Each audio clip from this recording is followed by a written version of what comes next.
copy from the Leonard and Simon's Jewish Community Archives. From Out of the Box comes a Bisel of History, where we'll share a snippet about Jewish Detroit. Hastings is one of the earliest areas of Jewish settlement in Detroit.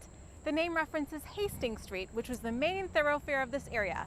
But in actuality, it was a rectangular area formed by Monroe, Watson, Brush, and Orleans Street. In polite circles, this area was known as the Jewish Quarter, but less polite people refer to it as Little Jerusalem. The 1880s began the period known as the Great Migration, a series of anti-Jewish riots called pogroms, mainly but not limited to Russia, prompted a flood of Jewish immigration to the United States. Many of the Eastern European families arrived in Detroit with little preparations and few belongings. So they built a de facto shtetl, a throwback to the home they'd left behind, and a place with all the elements necessary to cushion the adjustment to a new country. As it was said at the time, a Jewish immigrant could spend their entire life in this quarter and never need to leave. All their needs were met. Stores abounded, from kosher butchers, bakers, grocers, clothiers, tailors, and restaurants. And Yiddish was the language of choice. Those who lived and worked in the area chose the comfort of familiarity over the option of better and more spacious quarters throughout Detroit. And as more immigrants came to Detroit, the more congested this area became.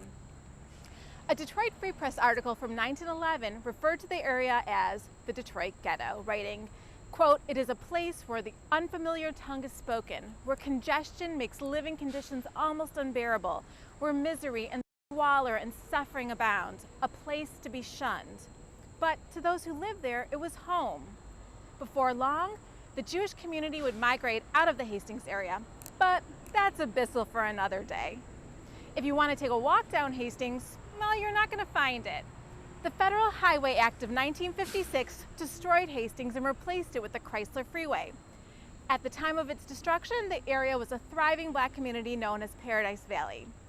But to get some sense of the location, we're standing near Comerica Park, which is just west of the Hastings area and basically the southern part of the border.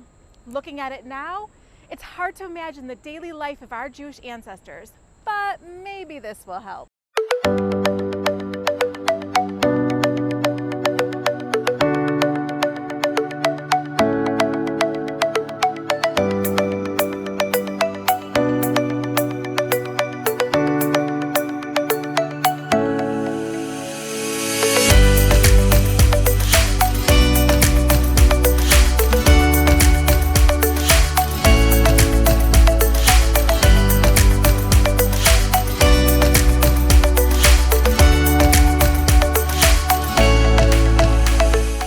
That's today's Bisel of History.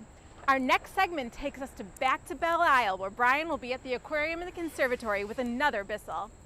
Please comment, like, and subscribe if you like our content, and to learn more about the Rabbi Leo M. Franklin Archives and the Leonard and Simon's Jewish Community Archives, follow the links in the description.